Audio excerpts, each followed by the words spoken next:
আসসালামু আলাইকুম আমার ইউটিউব পরিবারের ভাই ও বোনেরা সবাই কেমন আছেন? আশা করছি সবাই ভালো আছেন। আলহামদুলিল্লাহ আমরাও ভালো আছি।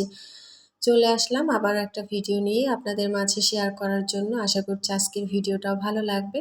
একটা লাইক দিয়ে সম্পূর্ণ ভিডিওর সঙ্গে থাকুন। বাজারে গিয়েছিলাম কিছু প্রয়োজনীয় জিনিস আনার জন্য। কয়েক মাস আগে বাসায় মেহমান এসেছিল, তো আরাপ সোনাকে যাওয়ার সময় 500 টাকা দিয়ে গিয়েছিল। ভাবলাম ওই 500 টাকা দিয়ে কিছু প্রয়োজনীয় জিনিস কেনা যাক। তো আমার ঘরে যেহেতু একটাও ফুলদানি, ফুল কিংবা ফুলের টব এই ধরনের কোনো কিছুই নেই যেগুলো দিয়ে সাজানো যায় বা কিছু সাজিয়ে ভিডিও করা যায় বা ছবি তোলা যায়। তো এগুলো কেনার জন্যই মূলত বাজারে গিয়েছিলাম। তো বাজারে গিয়ে পছন্দ মতো প্রয়োজন মতো কিছুই পাইনি, শুধু এই 2টা ফুলই পেয়েছি একটা দোকানে। 2টা দোকান ঘোরার পর তো তারা বলল যে এগুলো দোকানে এনে রাখে না, সচরাচর কেউ কেনে না, যদি অর্ডার দিয়ে আনানো হয় তাহলে না কিনে দিবে। তো ভাবলাম যে 2-3টা ফুল লাগবে, সেটা আমি আবার অর্ডার দিয়ে কিনে আনবো, আর অর্ডার দিলে দেখা গেছে একটু টাকা বেশি চাইবে। অত কিছুর দরকার নেই, যেটা আছে আমি সেটা নিয়েই যাই। তো সেই জন্যই 2টে ফুল নিয়ে আসলাম। আর ফ্রিজে খাবার দাবার রাখার জন্য বক্স ছিল না, সেই বক্স নিয়ে আসলাম 3টা। একটার মধ্যেই 3টা, মানে একসাথে 3টা। আর ছেলের জন্য একটা পানির বোতল নিয়ে আসলাম, ও স্কুলে নিয়ে যাবে। তো সেটাই তো আপনাদের সাথে শেয়ার করলাম। এটা কিন্তু অনেক আগের ভিডিও, মানে 1 সপ্তাহ আগের ভিডিও এই ভিডিও টুকরোটা। তো সেটাই আপনাদের সাথে শেয়ার করছি। এই ফুলগুলো দিয়ে কিন্তু আমি মেয়ের রুম সাজিয়ে আপনাদের সাথে শেয়ারও করেছি, তবে এই ভিডিওটা শেয়ার করা হয়নি। তো আমি এই 2-3 দিন যাবৎ খুবই ব্যস্ত। বাসায় বিয়ে চলছে বাড়িতে, মানে আমার ননদের, চাচাতো ননদের মেয়ের বিয়ে হচ্ছে। গ্রাম্য বিয়ে আর কি কেমন হতে পারে সেটা তো আপনারা বোঝেন, অনেক ধুমধাম অনেক আয়োজন এমনটা নয়, খুব সাধারণভাবে। তো সেই জন্য আপনাদের সাথেও শেয়ার করছি না। আর এই বিয়ে নিয়ে খুব দৌড়াদৌড়ি ছোটাছুটিতে আছি বলে ভিডিও করতে পারছি না। তো গতকালকেই বিয়ে সম্পন্ন হয়েছে, জামাই এসেছে বাইরেতে। তো এই জন্য দিনের কোনো ভিডিও শেয়ার করতে পারছি না। তো কি ভিডিও শেয়ার করব, এই জন্য গতকালকে সন্ধ্যায় যে নাস্তা করেছি আমরা সেখান থেকে ভিডিও শুরু করেছি। তো সেটা অনেকটাই অল্প হয়ে গেছে, এই জন্য ওই ফুলের ভিডিওটা ছিল অনেক আগের। তো ভাবলাম এটা আপনাদের সাথে শেয়ার করি আর আপনাদের মতামত জানতে চাই যে এই ফুলগুলো কেমন হয়েছে, আপনাদের কাছে কেমন লাগছে। এগুলো আমার ভীষণ প্রয়োজন। আমার যেহেতু একটাও ফুলদানি নেই বা ফুলের টব নেই, দেখা গেছে একটা প্লেট রেখে ছবি তুলতে গেলে কিংবা একটু রান্নাঘরের ভিডিও করতে গেলে চুলার পাশেও একটু ফুলের প্রয়োজন হয়, আর সেগুলো থাকলে ভিডিওটা দেখতেও ভালো লাগবে। আর সেই প্রয়োজন থেকেই কিনতে গিয়েছিলাম।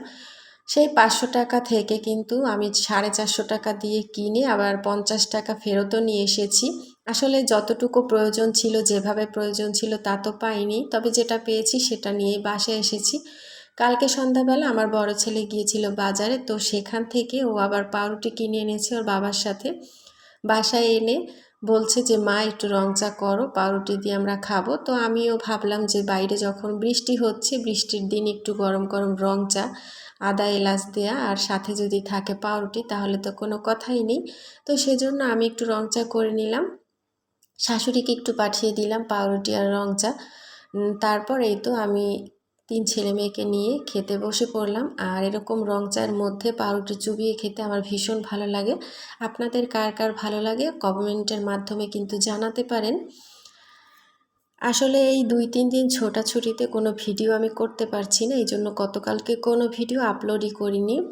যেহেতু বাড়িতে জামাই আছে সেই ঘরে যেতে হয়, আসতে হয়। আবার গতকালকে যেহেতু বিয়ের যে মূল অনুষ্ঠানটা থাকে, ছেলে মেয়েদেরকে গোসল করানো থেকে শুরু করে, সেই অনুষ্ঠানটা ছিল কালকের।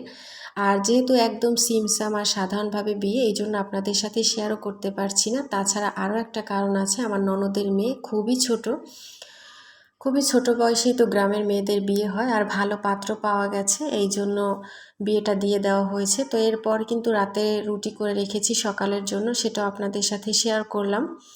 আর এই যে রুটি করে রাখা, এটা তো আমি প্রতিদিনই করে রাখি, যেহেতু অথই স্কুলে যায়, অনেক সকালে ঘুম থেকে উঠে ওকে নাস্তা দিতে হয়, ও খেয়ে আবার টিফিনের জন্য নিয়ে যায়।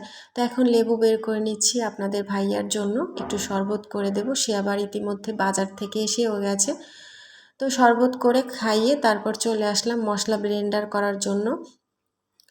আমরা এই তো দুপুরে আদা রসুন যে আব্বু বাজার থেকে এনেছিল এই মাসের জন্য সব আদা রসুন কিন্তু আমরা একদম ছিলে রেখেছি যাতে করে নষ্ট না হয়।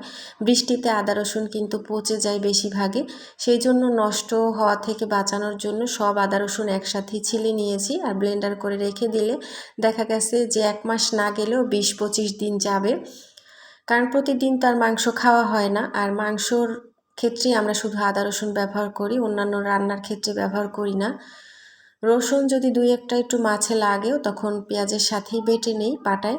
তো এই জন্য এই আদা রসুনটা ভাবলাম যে ব্লেন্ডার করে ফ্রিজে রেখে দিই আর আপনাদের সাথেও একটু শেয়ার করি। আসলে ভিডিও করার একটা চক্করে মাথায় কিন্তু অল টাইম ঘুরতে থাকে, এই কাজটা করি, এটা ভিডিও করি, ওই কাজটা করি, এটা করি। আবার মাঝে মধ্যে টেনশনের যদি কোনো কাজ থাকে তাহলে আমার ভিডিও করতে মনেই থাকে না। তো কি আর বলবো, এসব নিয়ে আর কি আমার আছি খুবই সমস্যায়। একটা সংসার ইউটিউব আর একটা সংসার হচ্ছে আমার নিজের সংসার, সব মিলিয়ে খুব প্যারায় আছি। এরপর এই তো 4টা বক্সে ভালো করে রেখে দিয়েছি, 4টা না সরি 5টায়। তো এই পর্যন্ত আজকের ভিডিও। আসসালামু আলাইকুম।